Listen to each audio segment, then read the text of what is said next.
is the last months of 1940, the close of a dramatic year in which the pulse of history beat at an ever faster rate. A new type of war burst upon the world as France reeled beneath the blitzkrieg of the German army. France was to crumble to defeat and political collapse in barely a month. A proud, great power descending into a hell of occupation, betrayal, and collaboration. As German soldiers marched in Paris and as the Vichy government of Pétain accommodated the Nazis, Charles de Gaulle rallied the Free French in exile to carry on resistance. The Battle of Britain has been fought in the skies of England, with Hitler's proud Luftwaffe meeting its first reversal of fortune. The Blitz has begun bringing death and destruction on the cities of the United Kingdom. All Britain can do is resist and defy. Amidst the destruction of all they know, the people of Britain refuse to be cowed. Abandoning his plans for invasion, Hitler seeks to weary Britain with an incessant grinding bombing, and to drive Britain to despair by widening the war, surrounding her with ever more enemies. His Italian allies invade the British protectorate of Egypt and bring the war into the Balkans with attacks on Greece. The Greek nation, in bold defiance, resists the invasion and turns the tables upon the Italians in a series of thrusting counterattacks. In America, Franklin Roosevelt wins a third term, promising to keep America from the war. In the coming months, as the war grows even larger, it'll be even harder for the United States to remain apart from the turmoil which tears apart the globe.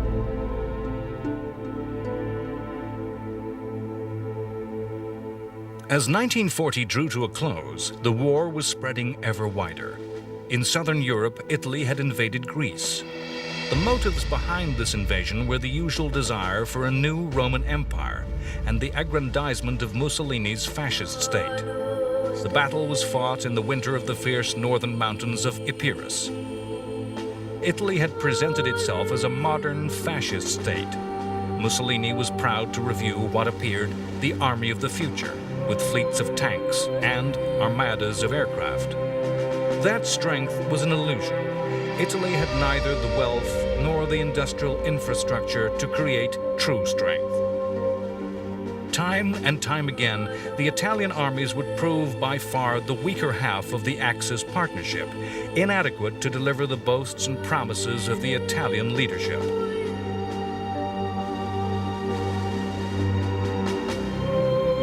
Greece was not a powerful enemy, poor, backward, and politically unstable. Although itself ruled by a dictatorship with extreme right-wing politics, Greece was nonetheless pro-British and in alliance with Britain and France from April 1939.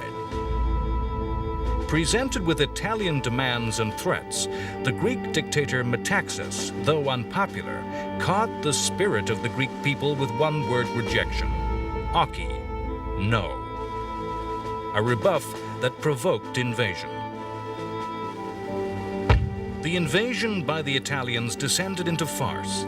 The invaders were quickly driven back. In just days, the Greek army was pushing into Albania and occupying a large area of formerly Italian territory.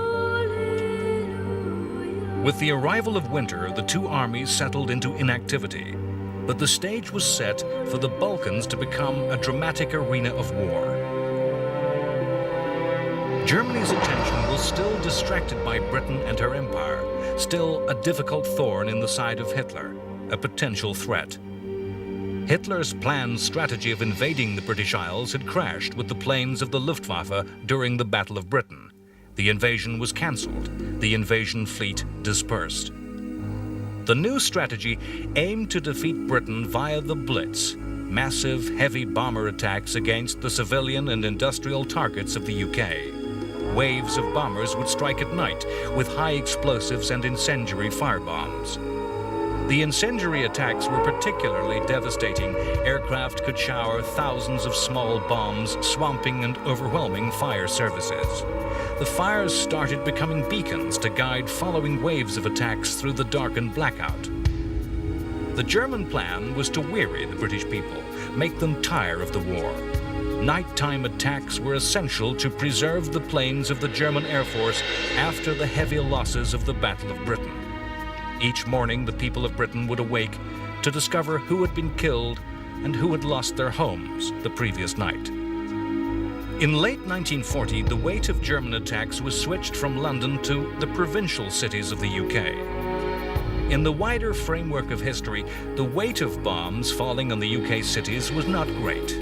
Later in the war, a higher tonnage of explosives would fall in single nights on single German cities than was used against London in the whole war.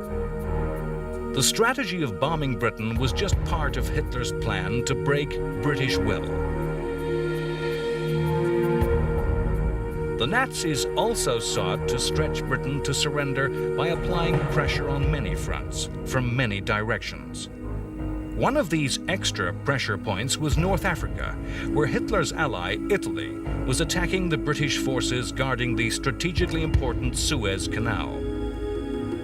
As with Mussolini's Greek tragedy, the fascist forces could not deliver the promises and arrogance of the Italian dictator.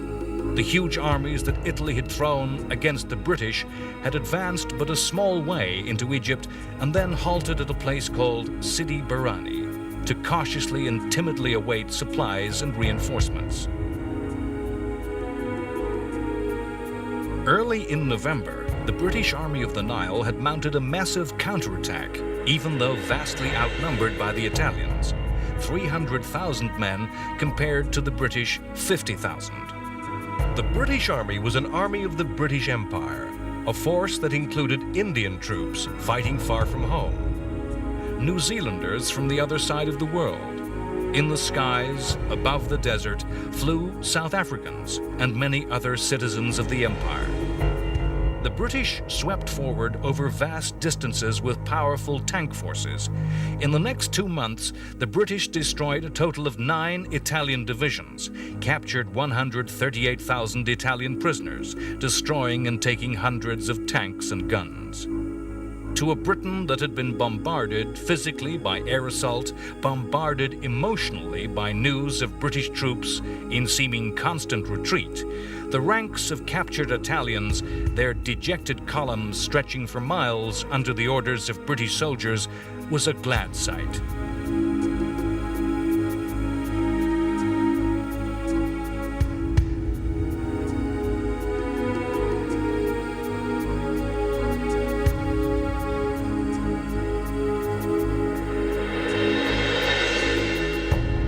Vast spaces of the desert made for dramatic warfare, a war of movement with open fields of fire and action unimpeded by town, natural barrier, or civilian population. Throughout the fighting in the desert, for all combatants, it was the ability to maintain their lines of supply, not to outrun the lifeblood of fuel, food, and ammunition, that became essential to the success of any advance and the avoidance of defeat.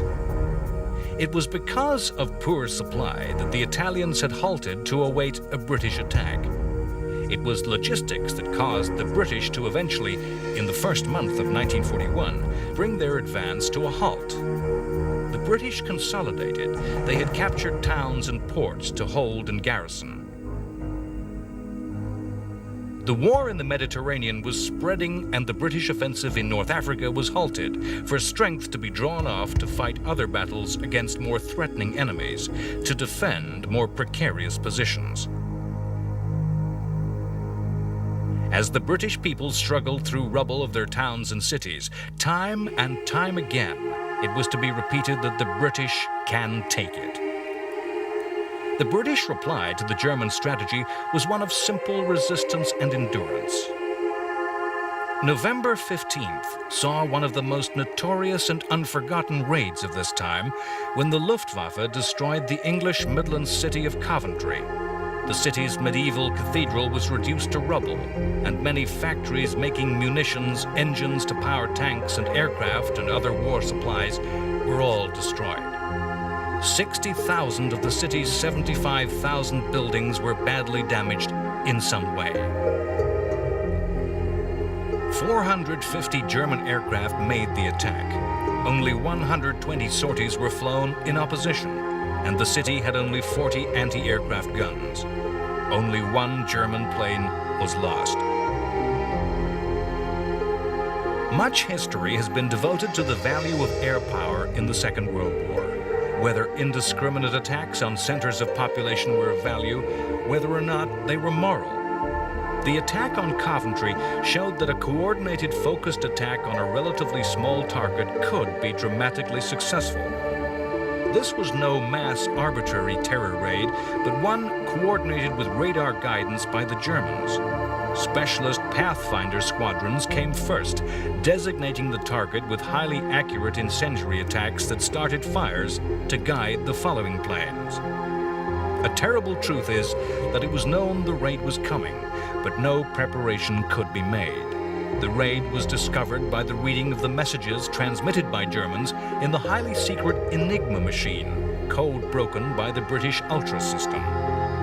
The agonizing decision that had to be made was when and when not to use this intelligence. The use of this most secret intelligence was never discovered. The Nazis never believed their deepest secrets could be read, never realizing Enigma was a broken weapon. To use everything would be to ultimately compromise the secret of Ultra. To preserve the source meant sacrificing British and Allied lives. Coventry became a stepping stone in the escalation of the inhumanity and savagery of war. The RAF would revenge Coventry. Britain had no means of striking back at Hitler. The Germans held the strategic initiative, and every move would be of Hitler's choice. British Prime Minister Winston Churchill knew that the only path that led to British victory, rather than simple survival, was involving the United States. And all British diplomacy was to this end. President Franklin Roosevelt had resolutely attempted to keep the United States neutral. Though Roosevelt had won the 1940 election on the promise that his country would not go to war, the American president realized that the gap between the Axis and America was widening, that a world dominated by the fascist powers was not a world to which America belonged. In a broadcast to the American people at the close of 1940, Roosevelt declared his belief that America had to play a part in the war, that the United States should become the arsenal of democracy. There is less chance of the United States getting into the war if we do all we can to support the nations defending themselves than if we acquiesce in their defeat. And that the United States should support all those who struggle to preserve the four freedoms: freedom of speech, freedom of religion, freedom from want, freedom from fear. As Britain and America moved closer together, Hitler's ally Mussolini was proving more and more of a weakness than a strength. The fighting in Greece had proven disastrously humiliating, with the Italian invasion thrown back in retreat. Catastrophe loomed in North Africa, threatening the loss of the entire Italian North African colony of Tripoli. The failures of the Italian armies in these campaigns were to be key events in the war. The list of Italian defeats went on and on. On January 4th, 1941, the fall of the Libyan fortress and port of Bardia brought the surrender of 45,000.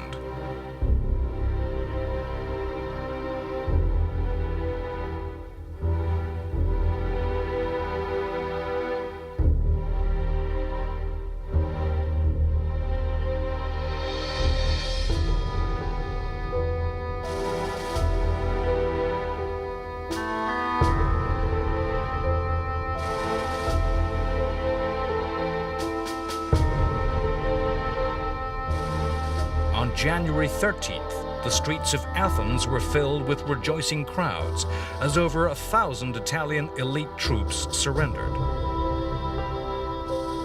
In Africa, a remote backwater of the war, a British army from Kenya invaded Italian Somaliland and threw the Italian forces into retreat. On January 22nd in North Africa, when Australian troops took the vital supply port of Tobruk, it was for the Italians as if Dunkirk had fallen. Everywhere, the new empire of Rome was crumbling away. The long catalogue of Italian failures led to a cry for help within the Axis alliance. As Italian soldiers were queuing to surrender to the British and Greek forces, Mussolini was meeting Hitler. The surrenders and the defeats humiliated Mussolini, whose regime and fascist movement was older than Hitler's Nazi Germany. Mussolini regarded himself as the senior partner in the Axis and was now forced to ask for help. Hitler agreed to use German forces to rescue the Italians. His price was Mussolini's acceptance of German direction of the war. The dragging of the German forces southwards to the Mediterranean, to the Balkans, into North Africa, was to skew German thinking, sap the strength of the German war effort in ways that time and time again, throughout the history of the war, would be to the detriment of Nazi aims. The German move southwards brought a storm of war to Malta as the British-held island came under ferocious air attack from the German Luftwaffe. The attacks on Malta were an obvious move, given its strategic position in the central Mediterranean. Malta's huge, deep, safe natural harbors made it an obvious naval base from which whatever power held the island could threaten a Mediterranean enemy with control of strategic sea routes east to west, north to south. The island was a threatening base for air forces.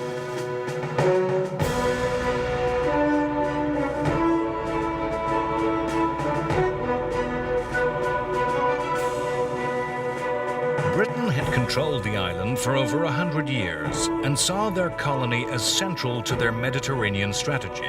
It was a fortress with several airfields and a huge naval dockyard, and was an outpost in every sense. Only 95 kilometers from Italy, yet 1,600 kilometers from the nearest British base. The Axis alliance sought to destroy Malta from the air. That they never succeeded in neutralizing the island proved fatal to their strategy. Malta had been attacked from the very start of the war with Italian aircraft, for a time defended by just 3 obsolete biplanes. When the war spread to North Africa, the Luftwaffe arrived in Italy to assist the fighting. From January 1st, 1941, air raids began. For the next 7 months, there was to be just one 24-hour period in which no air raid was made. Twice as many bombs as fell on London during the Blitz were hurled upon Malta in just 2 months. The aim was to starve the island into submission. Incessant raids drove the island's civilian population of over 250,000 to live underground. A blockade by Axis air forces prevented Britain sending convoys of ships with supplies of war. The siege was to last for 2.5 years. Malta had been captured for Britain by the navy of Lord Nelson. Late 1940 saw a classic naval action in that Nelsonian tradition. A daring attack was made against the Italian fleet as it lay at anchor in the southern Italian port of Taranto. The Italian Admiralty had tried to avoid action, fearing to risk their great ships. The British tradition of seeking battle at sea, to go right at them, was continued as 3 fascist battleships were destroyed and the dockyard severely damaged. Torpedo bombers made the attack from an aircraft carrier that had approached stealthily, in secret. Taranto was a lesson in tactics observed in Japan. The war in the western desert of North Africa was to be a war of dramatic seesaws of fortune. In 1941, in February, the Italian appeal for German help in their desert campaign was met with the creation of a legend. German forces, small compared to the number of men involved elsewhere in the war, were landed in North Africa. This was the Africa Corps, the commander, Erwin Rommel. The guiding thinking that led Rommel's Africa Corps was mobility, always to maintain movement until the moment was right for attack. In southern Europe, other events were taking place that would give Rommel his chance. On April 6th, Britain landed troops in Greece. At the same time, Germany's aid to Italy arrived in the Balkans. panzer armies, 24 divisions strong, some of Germany's best and most mobile troops were moved into Germany's ally Bulgaria, ready to strike. On April 6th, those troops burst in a simultaneous blitzkrieg upon both Greece and Yugoslavia. The war was to be remarkable by the speed with which countries were to collapse before blitzkrieg onslaught. Yugoslavia was just another country in the way of German strategic goals, a role that the German armies had to take to achieve their objectives. Yugoslavia fell in 9 days. Its army of over 1 million descended into chaos.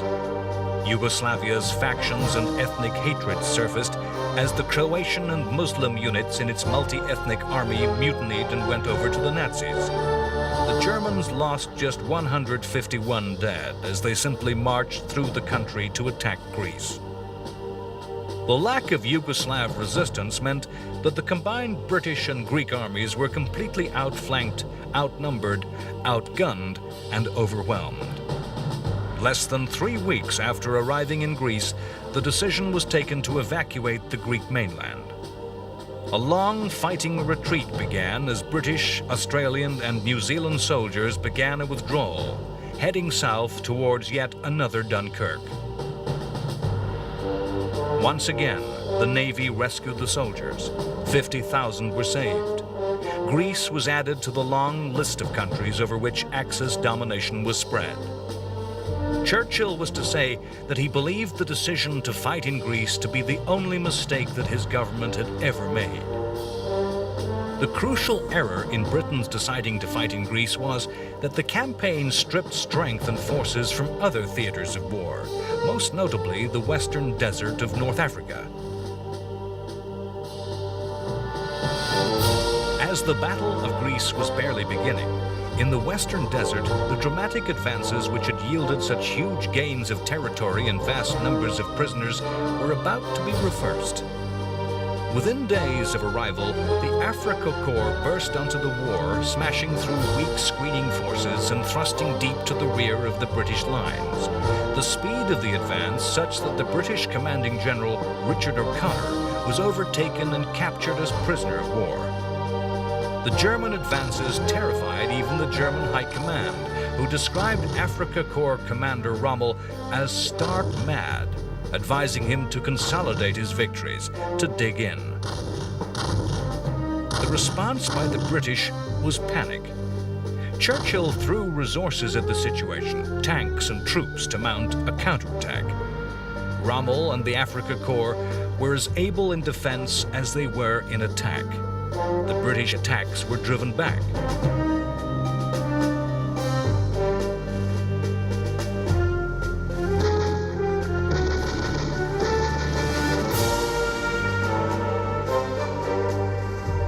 The British forces reeled backwards, and both armies paused, awaiting the next blow from the Germans. British panic as the offensive turned to defeat brought the first of a series of desperate changes of command, as Churchill sacked General Wavell, his commander in the Middle East. In the coming year, British general after British general were to pit their wits against Rommel.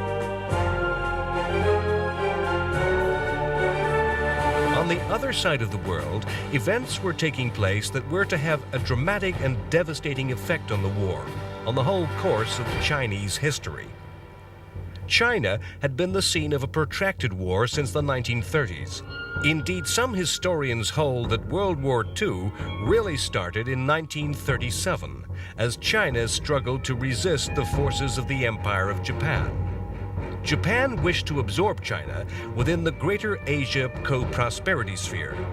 Masquerading as an alliance against European colonial exploitation, the Co-Prosperity Sphere was, in reality, a mechanism by which the resources of Asia were exploited by Japan.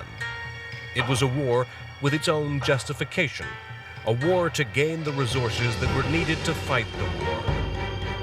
In China, the Japanese fought an alliance between the Kuomintang, the nationalists led by the military strongman Chiang Kai-shek, and communist forces led by Mao Zedong.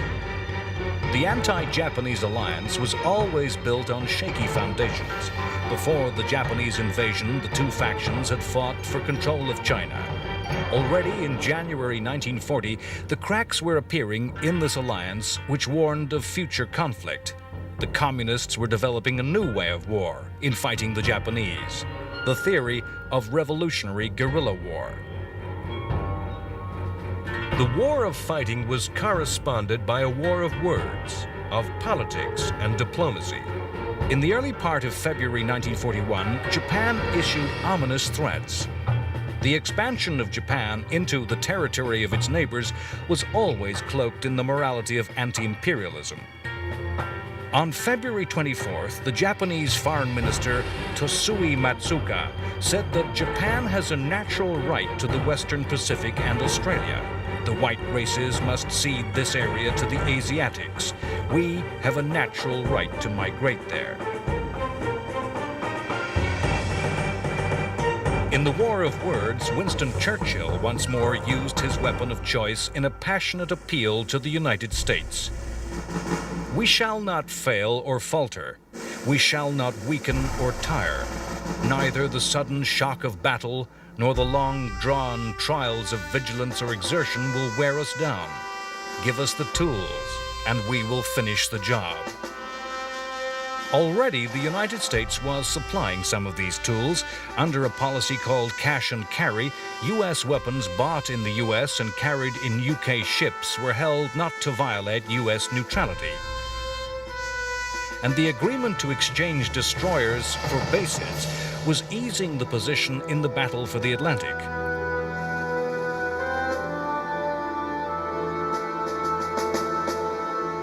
In March 1941, U.S. support moved to new levels. Roosevelt signed into law the Lend-Lease Bill. Lend-Lease enabled the president to send weapons, munitions, aircraft, machinery, and designs to any country whose defense he felt essential to the well-being of the United States. Essentially, the bill gave Britain a blank checkbook to fight the war with American industrial wealth. At the same time, America stopped supplies to Germany of the strategic materials of the specialist resources needed for weapons systems. That the isolationist sentiment of the American Congress was overcome was a sign that American government and people were starting to realize that they had to support the democracies of the world, that the collapse of the British Empire would mean global chaos. Lend-Lease enabled President Roosevelt to make good use of his pledge for America to become the arsenal of democracy. At the same time as the U.S. was supplying the stuff of war, Britain was further mobilizing and using its store of human talent to the full. The mobilization of women was essential to the British war effort, and the British government used its powers to conscript women into industry. Women were drafted into all areas of industry and transport, into previously exclusively male preserves. Jobs previously classified as mysterious male crafts were suddenly de-skilled, and women took the places of men taken into the armed forces. It was an area where Nazi ideology was weak. The Nazis believed women only good for the breeding of children and caring of the home. This tunnel vision was to be a failing in the mobilization of industry.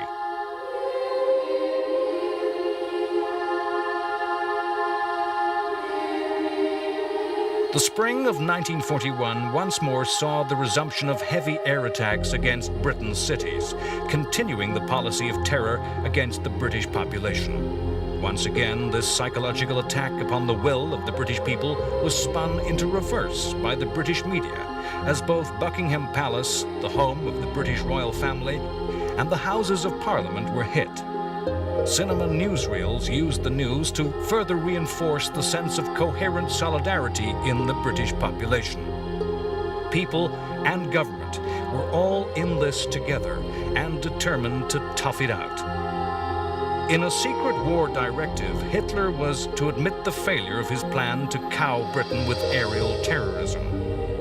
The bombing campaign has had least effect of all, he said. As far as we all can see on the morale and the will to resist of the English people. No decisive results can be expected from terror attacks on residential areas. Bombing is to be intensified on shipping and the ports to inflict the greatest possible damage on the British economy and to give the impression that an invasion is planned for this year. In all wars, the secret decision to act, the secret intention, the secret weapon gives advantage. In spring of 1941, Britain used a secret weapon to win a dramatic victory at sea against the Italians.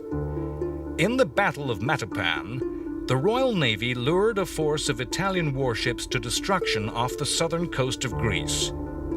That victory was made possible by the use of secret intelligence, by the Ultra system that had managed to break the most secret German codes. If the battle was maneuvered by state-of-the-art technology, it was a victory won by traditional naval strengths, speed and accuracy of firing, by superior seamanship, by the aggression and courage of the crews.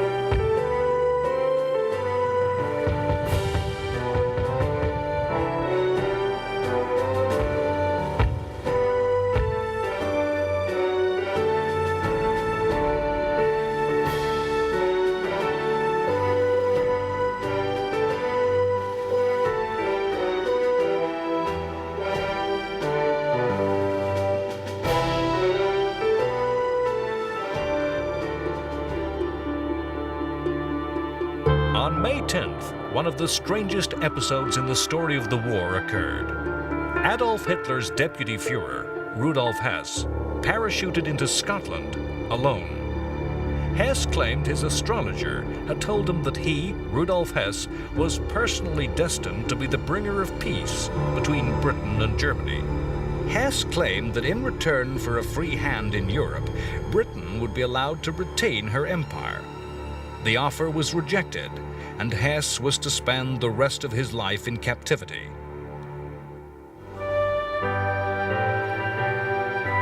Amidst all the fighting on the land, the new diversion of aerial battles and the struggle of small ships against the submarine, it was still the Royal Navy at sea, as battle fleet, a line of mighty ships sailing in line astern, that was taken as the symbol of Britain's armed might.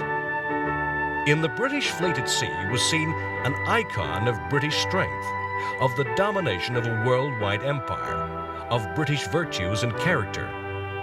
The fleet at sea, a battle fleet of heavy gun ships, was in a direct historical tradition that linked the Navy in a continuous line to the fleets of history and other finest hours. If one ship was to be taken as a symbol of the Navy, it was HMS Hood, named after an admiral of the golden age of the 18th century Navy. Hood was the largest ship of her type in the world, vast and powerful. In May 1940, Hood was ordered to engage the German battleship Bismarck.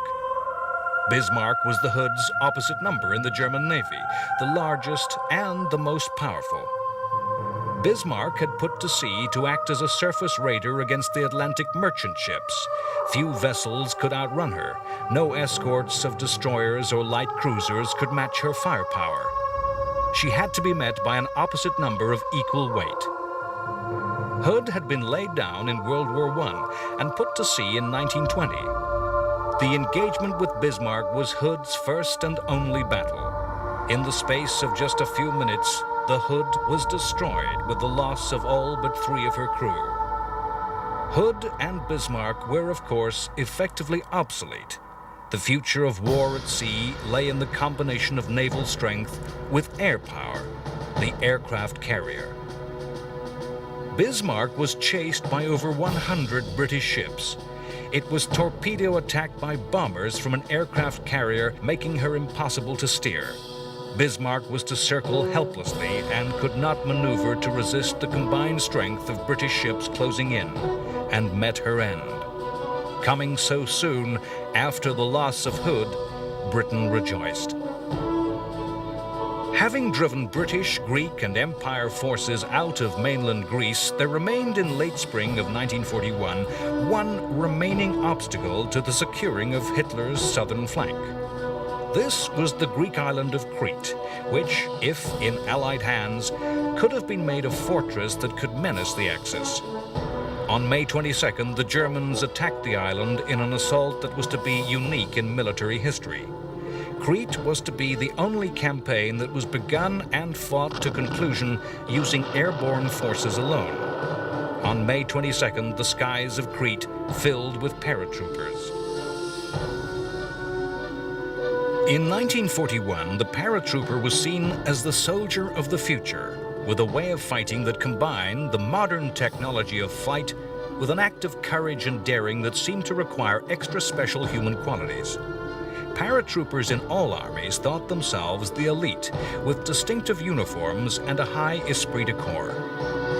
In an age when radar was new and unsophisticated, aircraft could still spring surprises, and throughout World War II, parachute drops had dramatically seized fortresses, surrounded slow-moving formations, caused panic and fear in civilian and soldier alike. In an age when the ordinary infantryman was armed with a simple rifle, the long period when the paratrooper dangled helpless in the sky as a slow-moving and clear target was not so great a weakness. The German Parachute Division, part of the German Air Force, with its attached glider troops and airborne regiments, each with their own transport, had a triumphant war, carving their own place in history. In campaign after campaign, winning stunning victories without reverses. The German plan for the invasion of Crete was a bold, logical conclusion of these successes. Once secured, the plan was to use Crete as a base from which to attack Cyprus, and in the same way from Cyprus to attack Lebanon and Palestine, and threaten Britain's Middle Eastern oil and the Suez Canal. Meeting with the Africa Corps, attacking from the west in a grand pincer action.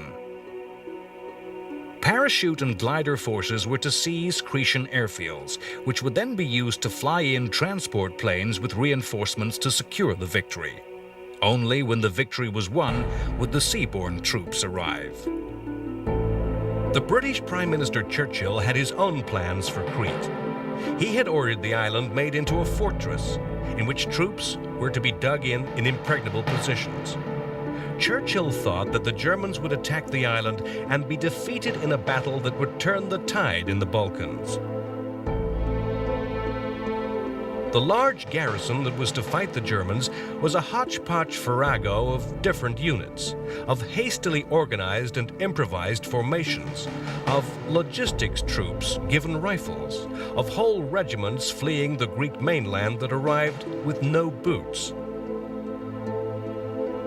The German attack on the first day was disastrous, paratroopers dropping in many cases directly on top of the British positions. In a bitter battle lasting barely a week, the victory Churchill imagined very nearly came. But in the end, the German strength grew. And once more, the Navy was called upon to arrange the escape of an army. The bedraggled troops threaded their way over the mountains of Crete to escape. However, German losses in Crete were so high that the parachute forces were never again used as an independent force. Behind all the events of the war, as it spread to every country, town, and village of Europe, behind all the images of chaos, of mass destruction, of desolate surrender and desperate hard-fought victory, underlying the fighting on land, sea, and air, there was a plan. There was a grand strategy that looked into a larger history, to a destiny. From the very beginning of Nazism, from its earliest days, Hitler's philosophy of National Socialism was a theory of history that explained the past and predicted the future. Hitler saw National Socialism's destiny as confronting and destroying Soviet communism in the East. It was a fight to gain living space for the superior German race at the expense of the inferior Slavic people of Russia. Hitler believed this titanic confrontation essential for the future of the world and something about which there could be no compromise, an inevitable certainty. In 1939, the world had stood in shock at the Nazi-Soviet Pact, an alliance of two ideologies previously in direct and deadly opposition. For Hitler, the pact gave him the freedom to destroy Poland, the freedom to fight in the West with not a threat of war on two fronts. For Stalin, the pact brought the illusion of security. In Hitler's grand scheme and stratagem, the pact was a sham to buy time. All events of the war from 1939 were part of the bigger grand plan to invade and destroy Russia. Each campaign shaped and shaded by this goal which lay beneath every Nazi move. The cancellation of the invasion of Britain was due to a shifting of Hitler's gaze eastwards. The story of the war in 1941 is the story of successive distraction and diversion from Hitler's great plan. All through 1941, Germany was assembling a massive force along the borders of Soviet Russia. The shifting focus of effort meant that pressure slackened on all other fronts, as planes, guns, tanks, men, and above all, Hitler's will was turned to the east. As Stalin reviewed his armed forces, he believed his country was safe. The Soviet forces looked immense and strong, with the largest number of tanks in the world outnumbering the potential enemy. The Soviets believed the Nazi-Soviet pact would hold, that Hitler would keep his word.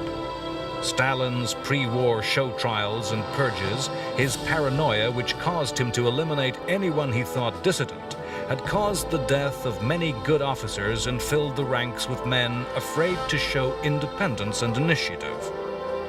The Russian forces were filled with political commissars, placed to ensure the reliability and loyalty of the troops to communism. Stalin was obsessed with territory and deployed his vast resources to ensure that no areas gained in his grab of Poland would be lost. Against all military sense, his armies were deployed along his western border, defending every turn and twist of the line on the map with no consideration for natural defensive positions of terrain or of defense in depth.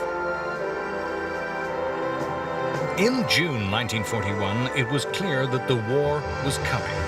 Russia was warned by British intelligence that German forces were being transferred east, that 3.6 million German soldiers, 3,350 tanks, and 2,000 aircraft were massed upon the German-Russian frontier. Stalin refused to believe an attack was close, even when a defector revealed the exact date and start time, June 22nd at 4 a.m. On that day, the largest force of war ever assembled in the history of the world moved. Hitler called his plan Operation Barbarossa, after the medieval German emperor who led German armies to the east centuries before. Barbarossa consisted of 3 attacks. Each followed a historical invasion route. In the north, a thrust was made along the coast towards Leningrad, modern-day St. Petersburg. In the center, the most powerful attack was aimed at the Russian capital and the encirclement and destruction of vast numbers of Russian troops. The third, southern thrust, was a stab at the Ukraine, the heart of the Soviet Union's agricultural, industrial, mining, and oil-producing area in southern Russia. The attacks were to the classic blitzkrieg formula of heavy air bombardment with powerful deep attacks by tanks and motorized infantry, encircling the enemy, who could then be destroyed by slower-moving infantry. Apart from marshes to the central area of the frontier, no natural barrier lay in the path of the Germans and their goals. The vast space of Russia offered terrain ideal for armored warfare. In autumn and spring, heavy rains turned the mostly dirt roads to mud. However, in the dry heat of the Russian summer, the vehicles rolled forward easily and quickly. It's hard to conceive of the massive numbers involved in the eastern fighting. Mass surrenders and defeats on a scale never before seen. Many hundreds of thousands of men were captured. The Soviet army began Barbarossa with a strength of 2,600,000. In the first months of the campaign, its strength fell to 800,000. Moreover, the battles were fought with a ruthless brutality probably unknown in Europe since Christian armies defended the continent from Muslim Ottoman Turks. Encircled, surrounded Russians fought with a tenacious despair that even the most stubborn and determined French soldiers had not shown. The Germans showing ferocious lack of pity that no Western soldier had yet to face. The soldiers of Germany took their lead from Hitler, who on March 30th said, "The war against Russia will be such that it cannot be conducted in knightly fashions. The struggle is one of ideology and racial difference, and will have to be conducted with unprecedented, unmerciful, and unrelenting harshness. All officers will have to rid themselves of obsolete ideologies. I know that the necessity for such means of making war is beyond the comprehension of generals, but I insist that my orders be executed without contradiction. The commissars are bearers of ideology directly opposed to National Socialism. Therefore, the commissars will be liquidated. German soldiers guilty of breaking international law will be excused. Russia has not participated in the Hague Convention and therefore has no rights under it." German soldiers, many of whom had grown up under Nazi rule, identified with Hitler's words and were callous instruments of his will. Russian troops of all ranks and classes were treated with disregard. The communist commissars, the political officers, were shot out of hand. A total of 5,700,000 Russians were captured by the Germans in the whole of the war. 3,300,000 were to die in captivity. Yet, in the Russian mind, fear of the enemy was outweighed by fear of Stalin.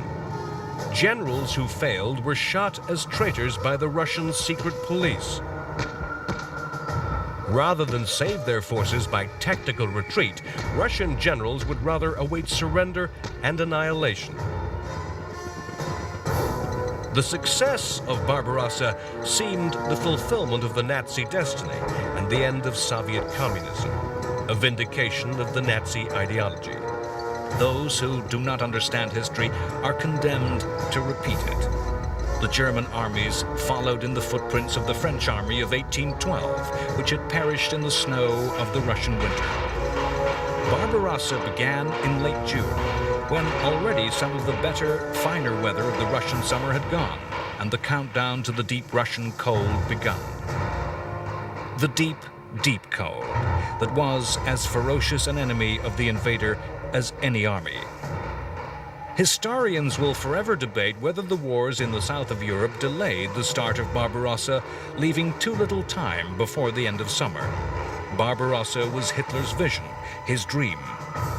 In the twists and turns of the timeline of events, of possibilities, ifs and maybes, it's fascinating to contemplate an alternative course of history.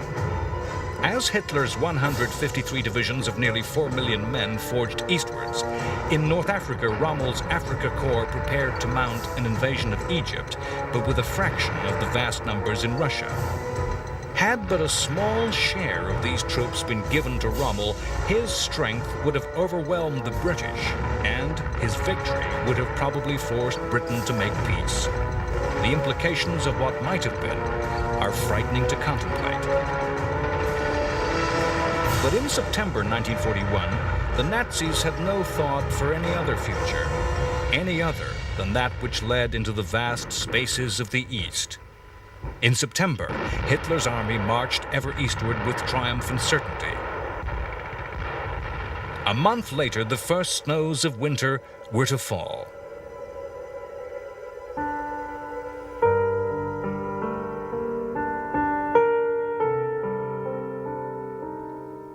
Next time on World War II, The Complete History, the terrible drama of Barbarossa unfolds with the German armies at the gates of Moscow. Stalin orders the destruction of the very fabric of the Soviet Union before the advancing Germans, and the Russian winter throws its icy grip round the armies of the Third Reich.